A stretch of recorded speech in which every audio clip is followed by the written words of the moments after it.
इस ऐश को समझ नहीं आ रहा था ऐसे कैसे हो गया। ऐश के लिए हारने का एक्सपीरियंस पहली बार आया था, वो भी ऐसे पोकेमॉन के साथ जिससे आज तक उसने कभी नहीं देखा। ऐश सबसे पहले पोकेमॉन सेंटर जाता है रियोलू को हील करने। जैसे तैसे वक्त कटता है और रियोलू भी ठीक हो जाता है। ऐश रियोलू को बोलता है, रियोलू मुझे माफ कर देना, मैंने बिना कुछ उस पोकेमॉन के बारे में जाने तुम्हें बैटल के लिए चुना। रियोलू तब एक ऑरा को रिलीज करता है जिसमें रिस्पॉन्स करते हुए ऐश कहता है, हाँ मैं जानता हूँ तुम स्ट्रांग बनना चाहते हो, इसलिए तुम्हारा ओपोनेंट कोई भी हो तुम्हें उससे फर्क नहीं पड़ता, बस तुम्हें उसे हराना चाहते हो, यही ना। ठीक है रियोलू, तुम्हारे बातों से भी मैं एक तरह से इंस्पायर हो गया फिर से ना हारने के लिए। रियोलू, पिकाचू, इस मुश्किल घड़ी में मेरा साथ देने के लिए शुक्रिया। अब हमारे पास और एक नया टारगेट है, इस नए पोकेमॉन के बारे में जानना।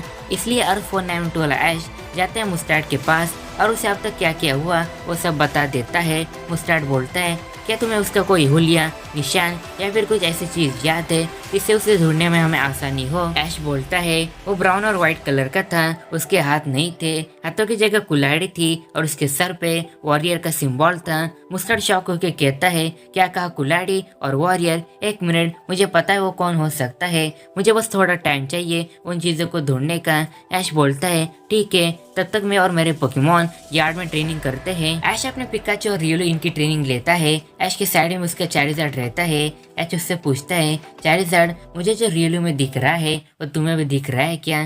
चारिज़ार्ड सर हिला के हाँ कहता है और कुछ बोलता है। ऐश बोलता है, हाँ मुझे भी लगता है रियोलू एक आम रियोलू नहीं है और उसकी हिडन एबिलिटी अब धीरे धीरे बाहर आ रही है। तभी ट्रेनिंग के बीच में मुस्टार्ड आता है और बोलता है, ऐश मुझे पता चल गया, जल्दी से यहाँ आओ। मुस्टार्ड ऐश को एक तस्वीर दिखाता है और बोलता है, क्या ये है पोकेमॉन है? ऐश बोलता है, हाँ यही है वो, क्या आपको पता है ये कौन है? मुस्टार्ड कहता है, पता नहीं तुम्हें इस पर विश्वास होगा कि नहीं, लेकिन ये है सीजर का इवोल्यूशन फॉर्म लेवर। ऐश कहता है, लेकिन सीजर का कोई इवोल्यूशन फॉर्म नहीं है। मुस्टार्ड कहता है, इसके लिए मुझे पहले तुम्हें इसके बारे में बताना होगा, द हिसुई रीजन। ऐश कहता है, क्या अब ये नया कौन सा रीजन है? मुस्टार्ड कहता है, ये सीनो रीजन ही है, लेकिन पास्ट में इसे हिसुई रीजन कहा जाता था, या कुछ ऐसे पोकेमॉन थे जो आर्केस की वजह से कई गायब हो गए और उनमें से एक के लेवर। कई का कहना ये कि ये गायब नहीं हुए बल्कि विलुप्त हो गए थे, लेकिन तुमने इसे हाल ही में देखा है,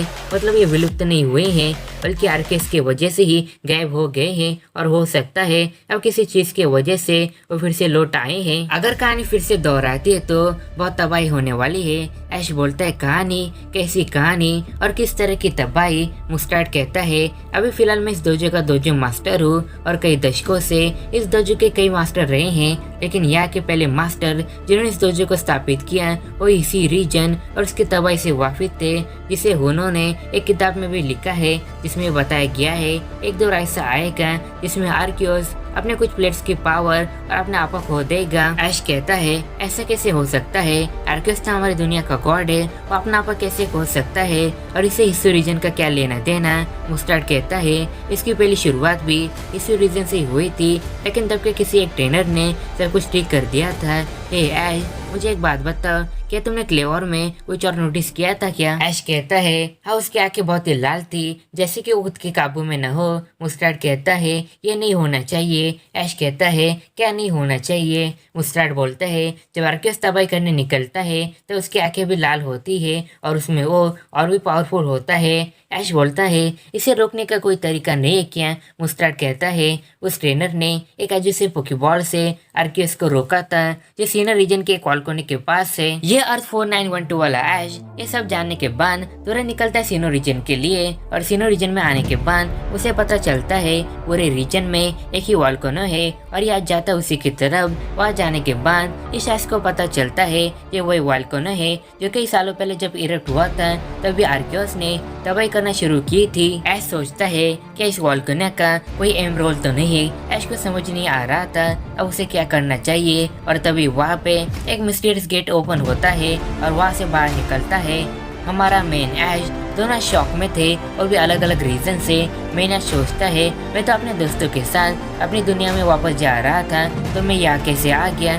और जिसकी स्टोरी हम देख रहे हैं, यानी कि सिर्फ 18 पोकेमॉन पकड़ने वाले ऐश की, तो वो सोचता है ये दूसरा ऐश कहाँ से आया। जब तभी वहाँ पे वोल्केनो थोड़ा सा हिलता है, जिससे कुछ पत्थर नीचे गिरते हैं, तो दूसरा ऐश अपना एक पोकेमॉन बाहर निकालता है और बोलता है अपने स्पीड और हाथों से उन्हें तोड़ दो। मैनाश बोलता है ये कौन सा पोकेमॉन है, मैंने इसे कभी नहीं देखा। तो हमारी स्टोरी वाला दूसरा ऐश बोलता है ये है क्लेवर, सीजर का इवोल्यूशन फॉर्म। अभी लेकिन बात करने का वक्त नहीं है, हमें यहाँ से कहीं और जाना होगा। एक पोकेमॉन सेंटर में आने के बाद मैनाश पूछता है तुमने कहा ये सीजर का इवोल्यूशन फॉर्म है, लेकिन मुझे जहाँ तक पता है सीजर का कोई इवोल्यूशन फॉर्म नहीं है। ये दूसरा ऐश उसे सब बताता है जो उसे मुस्टार ने कहा था। मैनाश कहता है तो इसकी शुरुआत क्लेवर से हुई थी, तो तुमने उसे कब पकड़ा। ये दूसरा ऐश बोलता है सीनो रीजन आने से पहले वो पोकेमॉन मुझे फिर से दिखा और इस बार मैंने और रियोलू ने मिलकर उसे हरा दिया। और डबल खुशी की बात यह है कि रियोलू ने उसे ऑरा स्पीयर से हराया और वो इवॉल्व भी हो गया और मैंने क्लेवर को भी पकड़ लिया। हाँ, लेकिन क्लेवर को पकड़ने के बाद मैंने एक बात नोटिस की। मैनाश कहता है कौन सी बात। दूसरा ऐश कहता है पकड़ने से पहले उसकी आंखें लाल थी और पकड़ने के बाद वो नॉर्मल हो गया। शायद मुस्तार ने जिस पोकेमॉन के बारे में बताया उससे आर्कियस को भी ठीक किया जा सकता है। एक मिनट, मैं तुमसे तो ये पूछना भूल ही गया, तुम यहाँ कैसे आए। मैनाश उसे डियाल्गा और पाल्के ने क्या क्या किया ये सब बताता है और ये भी बताता है उन्होंने आर्कियस को प्रे करके उन्हें रोका और सब कुछ ठीक होने के बाद मैं और मेरे दोस्त वापस आ रहे थे, लेकिन मैं यहाँ आ गया। दूसरा ऐश कहता है हर घड़ी में आर्कियस का नाम कॉमन है, शायद से हो सकता है डियाल्गा और पाल्किया ने जो दूसरे दुनिया के गेट्स खोले होंगे तो उनमें से एक गेट खुला रह गया होगा। और मेरा अंदाजा सही है तो टाइम और स्पेस की वजह से इसी रीजन का गेट खुला रह गया होगा और तभी क्लेवर और बाकी के कुछ पोकेमॉन यहाँ आ गए होंगे। मैनाश कहता है हाँ ऐसा हो सकता है, तो मैं आर्कियस को रोकना पड़ेगा जिसके लिए उस पोकेमॉन को ढूंढना होगा। दूसरा ऐश कहता है मेरे पास एक प्लान है, तुम वोल्केनो के पास जाओ और उस मिस्टीरियस पोकेमॉन को ढूंढो और मैं कैसे सीक्रेट हथियार को लेके आता हूँ जो हमारे बहुत ही काम आएगा। मैनाश कहता है कैसा सीक्रेट हथियार। दूसरा ऐश कहता है अभी सब कुछ बताने का टाइम नहीं है, मैं उसे लेके तुम्हें वोल्केनो के पास ही मिलूंगा। जब मेन यूनिवर्स वाला आ जाता है वोल्केनो के पास और चुनता है अपने लुकारियो को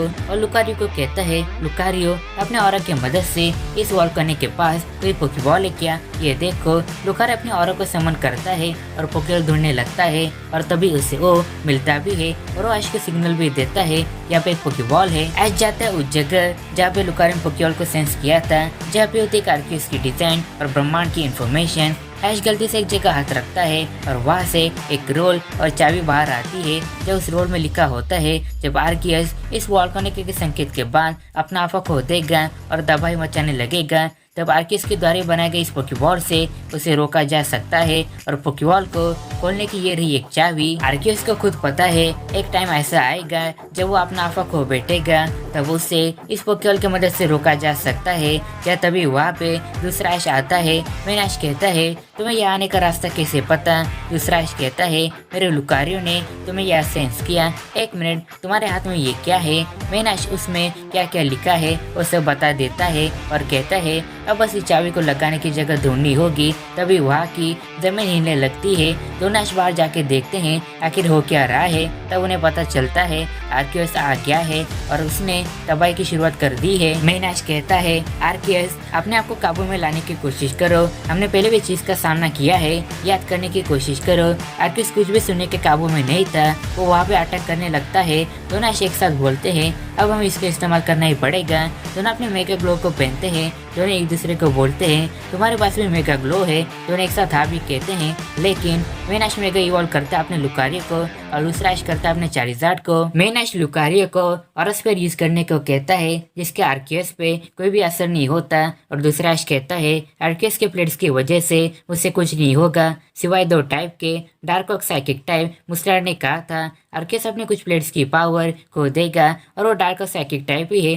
तो चारिज़ार्ड जिसे सीखने के लिए हम मेगा इवॉल्व हुए थे वो ट्राई करे। चारिज़ार्ड रेडी, शैडो फोर्स, जय अटैक आर्कियस पर वर्क भी करता है और इसके तुरंत बाद बाद दूसरा ऐश अपने चार्जर को कहता है, चार्जर अगले अटैक के लिए हमें अपने मेगास्टोन की फुल पावर दाव पे लगानी होगी। चार्जर रोर ऑफ टाइम। मेन ऐश कहता है, रोर ऑफ टाइम ये कौन सा मूव है? दूसरा ऐश कहता है, इस अटैक से आर्कियस एक टाइम बैरियर में कैद हो जाएगा, एक ऐसा बैरियर जिसमें टाइम रुक जाता है। मैंने और चार्जर ने जब डिएगल से बैटल की थी तब को डियाल्गा ने चार्जर को इसकी पावर दी थी, लेकिन हम इसे ज्यादा देर तक समन नहीं कर सकते, तुम उस पोकेबॉल को ढूंढो। मेन ऐश जाता है और कहीं भी चाबी लगाई जा सके ऐसी जगह ढूंढता है। तभी आर्कियस के अटैक की वजह से जो तबाही हुई थी वहाँ पे उसे एक बॉक्स मिलता है जिसमें होता है लाइव बॉल, और ये पोकेबॉल लेके मेन ऐश दूसरे ऐश के पास जाता है और वहाँ जाते ही वो देखता है आर्कियस की पावर ने दूसरे ऐश के चार्जर के रोर ऑफ टाइम और मेगास्टोन को तोड़ दिया था। जय इससे दूसरे ऐश का चार्जर बहुत ही घायल हो गया था और अपने नॉर्मल फॉर्म में भी आ गया था। तभी मेन ऐश दूसरे ऐश को आवाज देता है, ये रहा पोकेबॉल, लेकिन तभी वह आर्कियस अटैक करता है और अपने अल्टीमेट फॉर्म में आता है। अब चीजें और भी मुश्किल हो गई थी। दूसरा ऐश अपने चार्जर को वापस बुला लेता है और कहता है, चार्जर मेरी इतनी मदद करने के लिए शुक्रिया, अब तुम आराम करो। तो ठीक है, हमारा असली हथियार यूज करने का वक्त आ गया है, चलो मुझे तुम्हारी मदद चाहिए। और दूसरा ऐश चुनता है म्यूटू को।